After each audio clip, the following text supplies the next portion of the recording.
자, 새누리당 혁신위원회 야심차게 출범을 했죠. 김무성 대표가 취임을 한 지 바로 직후부터 김문수 위원장을 임명해서 보수를 혁신하겠다 이렇게 지금 추진을 해왔는데 지금 금배지들 앞에서 힘을 못 쓰는 것 같습니다. 그래서 지금 논란이 좀 커지고 있는데요. 그 얘기 자세히 알아보겠고요. 또 하나는 4대강을 놓고 지금 누군가가 절대 건드려서는 안 된다 이런 주장을 하고 나왔는데 그 얘기까지 자세히 한번 풀어보겠습니다. 이남희 팀장. 네.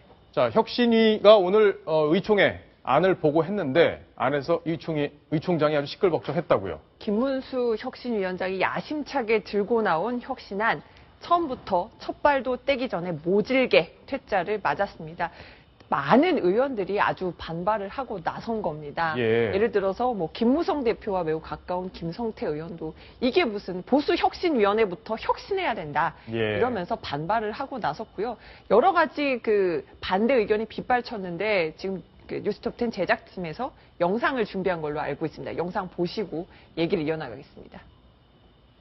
보수혁신특별위원회를 하면서 국민의 눈높이에 우리 정치를 맞추고자 하는 딱 한 가지의 기준만 가지고 했습니다. 첫째는 국회의원 세비 동결을 하겠다. 두 번째는 체포동의안에 관련해서 세 번째로 출판 기념회에 대해서는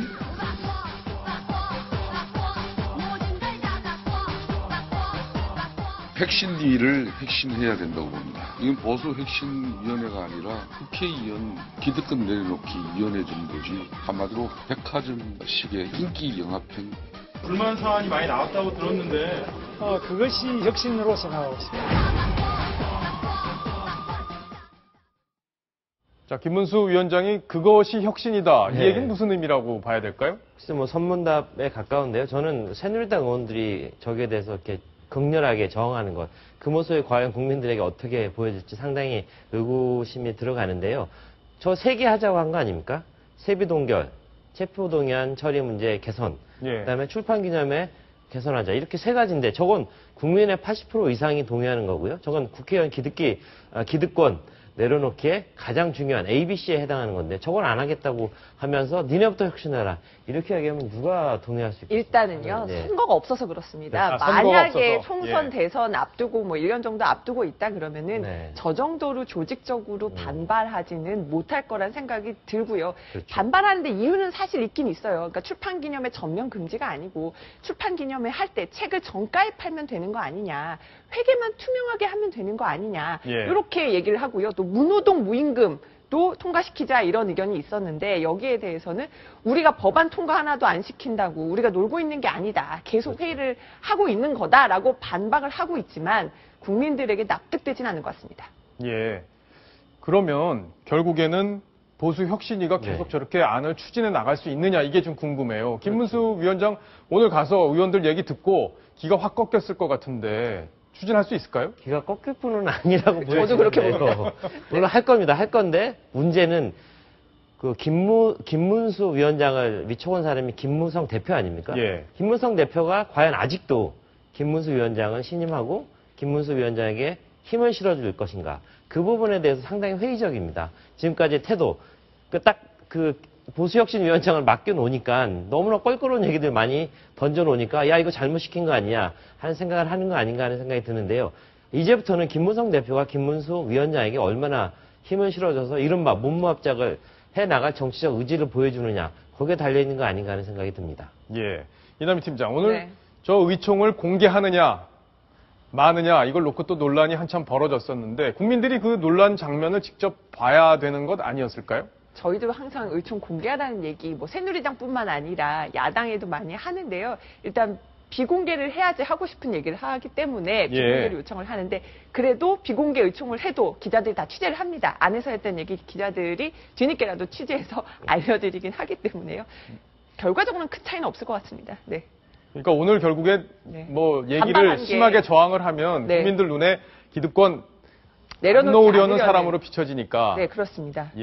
그런데 결국은 오늘 반발했던 것도 뒷얘기는 저희 취재를 통해서 공개가 되긴 했거든요. 근데 시청자들에게 한마디 더 소개시켜드리고 싶은 게 있는데요. 저런 상황들, 결국 김문수 위원장이 약간 힘을 좀 덜 실어주게 되는 상황이었는데 오늘 저희도 이제 길 건너 이제 프레스센터에서 2시에 이제 회의가 있었습니다. 예. 회의에서 이런 얘기를 했어요. 김문수 위원장이 자, 우리 정치 문화상 권력이 한 사람에게 너무나 집중돼 있다.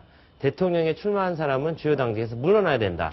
자, 이런 얘기를 했는데요. 그 얘기를 듣고 있는 바로 면전에는 김무성 대표가 앉아 있었는데요. 예. 그 얘기가 과연 김무성 대표에게 직격탄을 날린 것인지 아닌지를 두고도 설왕설래가 오가고 있습니다. 예, 새누리당 혁신 문제 뭐 쉬운 일은 아닐 걸로 예상이 됐는데 첫 발부터 이렇게 어려울 것 이렇게까지는 생각을 사실 못했었는데 저희가 잘 한번 지켜보도록 하겠습니다. 또 하나 관심 갖는 부분이 있습니다. 요즘에 사자방 국감이라고 하죠. 바로 4대강 문제, 그리고 자원외교, 그리고 방위산업 비리 문제에 대해서 야당이 지금 공세를 거세게 펴고 있는데 지금 이재호 의원, MB 정권의 실세였죠. 바로 이분이 지금 제동을 걸고 나섰습니다. 건드리지 마라 이런 건데요. 어떤 이야기를 했는지 직접 들어보겠습니다. 4대강 자체를 문제 삼는 것은 저는 옳지 않다. 그래서 이미 4대강에 대해서 감사원 감사를 몇 차례 했죠. 사법 처리를 받아서 감옥 갈 사람 가고 전부 하고 있는데 국책사고로 해놓은 걸 그걸 계속해서 조사를 한다. 경부고속도로가 중간에 가서 어디가 길이 잘못했다. 그럼 그걸 고칠 생각을 해야지 그걸 조사를 합니까?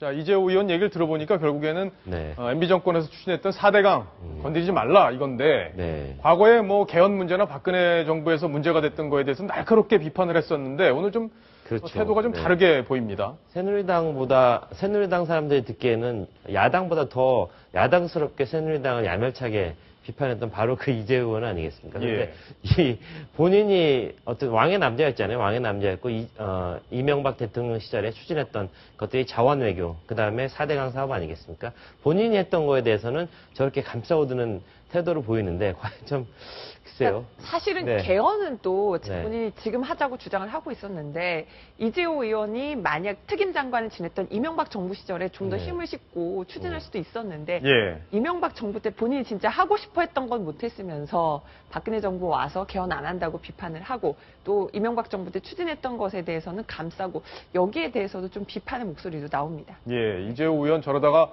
아까 저희가 노래 들려드렸던 외톨이가 되는 건 아닐까 이런 걱정도. 그렇죠. 자원외교 부분에 대해서는 약간 저는 궤변이라는 생각이 드는데 물론 경부고속도로하고 비교한 것도 좀 저는 적절하지 않다고 보여집니다. 자원외교 물론 그 자원외교라는 그 속성 자체가 성과를 내기 굉장히 어려운 부분이 있고 상당히 오랜 기간 걸쳐서 그런 것들이 나타나야 되는 것. 그건 거기에는 저도 동의는 하지만요. 예. 그다음에 국고가 잘못 쓰여졌고 방향을 잘못 잡았다. 그렇다면 그 정책에 대해서 국정조사 할 부분이 있으면 반드시 해야 되고요. 그 부분에 대해서 겸허하게 수용하는 게 정치인의 올바른 자세가 아닌가 하는 생각이 듭니다. 예. 지금 야당에서는 이 사자방 문제 때문에 전 정권의 대통령이었던 바로 이명박 대통령을 증인으로 채택하겠다 이런 움직임을 보이고 있습니다. 바로 우윤근 원내대표의 이야기인데요. 직접 들어보겠습니다. 해외 자원 개발 사업이 심각합니다. 자원외교 오늘 이게 나라 돈인데 국민들의 백성들의 돈인데 이걸 함부로 썼거든요. 네. 이명박 전 대통령도 대상이 될 수 있습니까? 네, 누구라도 문제가 있는 사람은 국정조사에 임해야 되지 않겠습니까? 네, 이명박 대통령조차도 청문회 대상이 될 수 있다. 그럼요. 자, 우윤근 원내대표 이명박 대통령 부를 수 있다 이런 입장인 것 같은데요. 지금 이명박 대통령 나올 가능성이 있을까요? 일단 아주 쉽게 얘기한다면 나오기는 좀 어려워 보이고요. 새누리당 김무성 대표도 절대 받을 수 없다. 예. 아주 강력한 얘기를 펼쳤는데요.